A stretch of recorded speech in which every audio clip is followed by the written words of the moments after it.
Welcome back to A to Z here on Locked On Sports Atlanta, free on YouTube and wherever you get your podcasts. Search Locked On Sports Atlanta. Give me a follow on Twitter at Mark Zinno, MarkZinno, at Locked On ATL. Of course, follow all the shows here on the network. This is A to Z, hitting hard with John Chuckery, ATL Day Ones, Tanisha Batiste, and Jarvis Davis. Don't forget about our Braves postcast. We have Locked On Falcons, Locked On Hawks. Subscribe to the YouTube channel as well, folks. Give us a thumbs up on all the content we have there. Some great stuff out there for you guys to check out and follow. Appreciate all the love and support. Okay, let's get to NFL season predictions here. I will go down each conference, each division, put each team in a spot. I'll give you the wild cards that I believe, conference champions, and a Super Bowl winner. And here we go. Starting in the AFC in the East, Bills are going to win the division. Clearly, I don't think there's any doubt with that. They are the best team in that division, and you'll see that tonight on Thursday Night Football. And this is a team right now probably with the prohibitive MVP favorite in Josh Allen. They've got a great defense. There's no reason not to like the Bills. And one of the heaviest favorites we've seen to win the Super Bowl outright at the beginning of the year in a very, very long time. And they're down to like plus 400 at 4-1 to win the Super Bowl. So give the Dolphins in second place. They probably take second place because New England's going to regress and the Jets aren't going to be very good. From that standpoint, again, it's almost like a default put for the Dolphins in second place. Do I think they're above 500? Yeah, maybe 9-8, maybe 10-7, but that's about it. I don't know if they are much better than that. This is still a team that needs a running game, and quarterback play is suspect. I could be dead wrong on Tua, but until I see some level of elevated play, I'm going to hold on moving the Dolphins into a certain place where I think that they are that competitive. Over to the AFC West.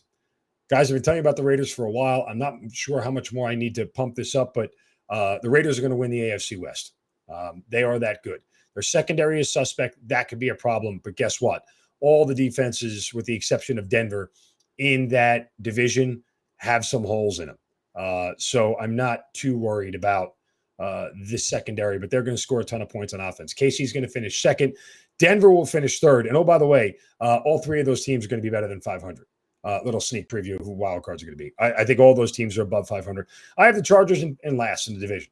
Until I see the Chargers do anything, I'm not going to back them to do anything. I think their head coach has become a liability now after what we saw from last season. They have a highly talented roster, but guess what? Talented rosters are great. Yeah, the Eagles one year had a dream team. Remember that? They missed the playoffs altogether. So I can't back the Chargers financially with any money until I see it happen. So it's one thing to talk about them from a game-to-game basis, whether I like to bet on them, but as far as making the playoffs or a season win total or whatever, nope, can't do it until I see something better. So AFC North, Baltimore wins that division. Should have won it last year.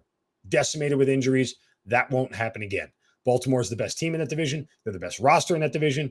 Probably have the best quarterback in that division. In fact, I think they have the best quarterback in that division, save Deshaun Watson when he's playing a full season.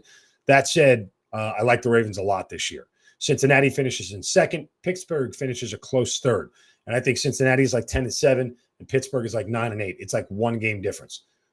And that could flip-flop depending on who wins the regular season matchups, the two divisional games between Pittsburgh and Cincinnati. We're going to find out one of them in week one. By the way, take the Steelers plus 6.5. That said, Cleveland finishes in last. They won't win enough games without Deshaun Watson, and there won't be much season left for them to win with Deshaun Watson. So by default, this is the best division in football. But by default, I think that Cleveland ends up finishing in last this year. Somebody has to. Doesn't mean they're a bad team. Just means the rest of the division is really, really good. AFC South, Indianapolis will win that division. Matt Ryan going back to the playoffs in a different color uniform. Tennessee finishes second.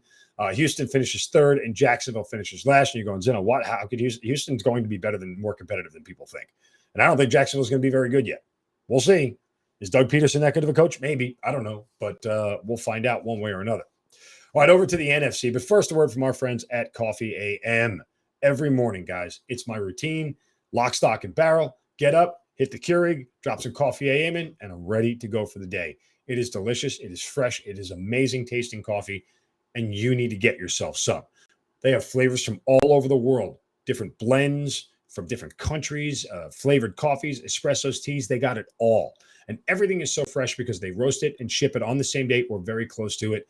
And they only roast current crop specialty grade coffees. So again, you know this stuff is going to be good.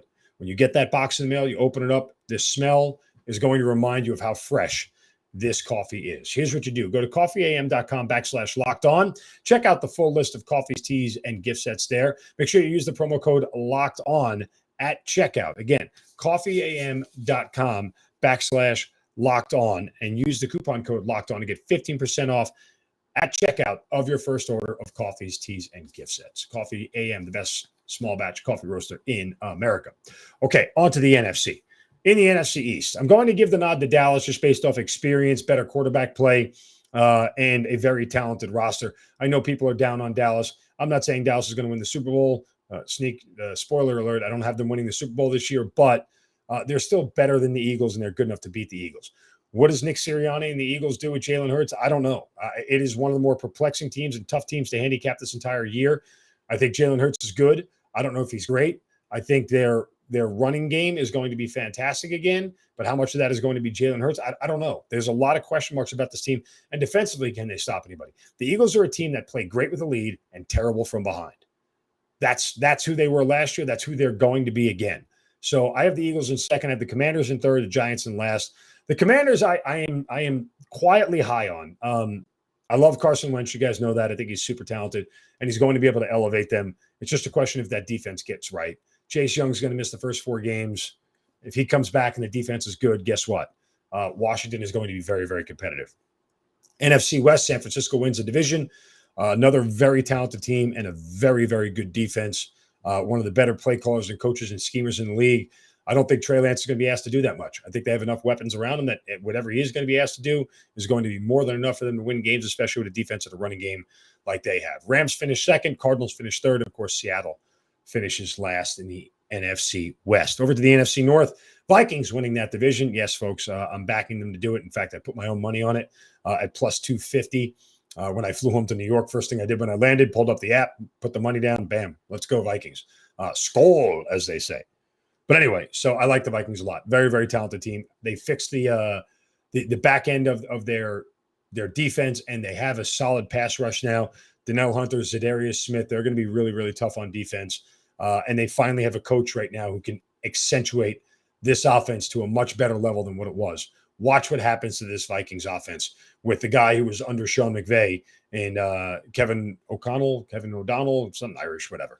But anyway, I always confused him with Mike McDaniel in Miami and Kevin O'Connell. Anyway, regardless, the Vikings are going to be very, very good on offense. You'll see what happens with them. Green Bay finishes second because they're not going to be bad.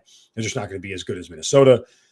Put Detroit in third and the Bears in last. And, the Bears may have the number 1 overall draft pick when it's all said and done at the end of this year if they can't protect Justin Fields, and I don't think they can. Over to the NFC South. Tampa Bay wins the division. New Orleans finishes second. Atlanta third. Carolina fourth. I don't think there's any surprises there. No reason to really handicap that. Wild cards in the AFC. As I told you, AFC West is going to get 3 teams in.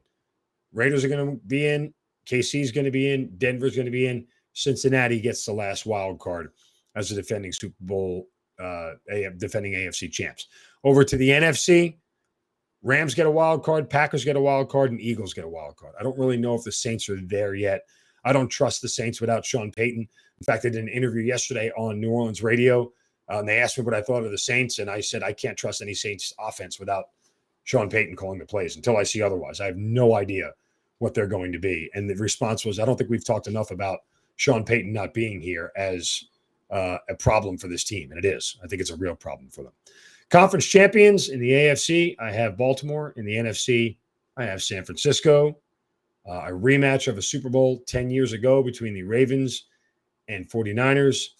And I got the Ravens coming out on top again. Ravens are my Super Bowl champ this year. So that does it for my pick of NFL teams. I'll throw all that up on Twitter today for you guys so you can see it there as well. Feel free to tweet me. Tell me I'm an idiot. Knock yourself out. It'll be a lot of fun. Coming up next, one more case for Spencer Strider to get the ball in game 2 this postseason. I keep telling you guys, and nobody wants to listen to me. I'll try to tell you one more time. That's next. Radio on A to Z on Locked On Sports Atlanta, free on YouTube and wherever you get your podcasts. Search Locked On Sports Atlanta.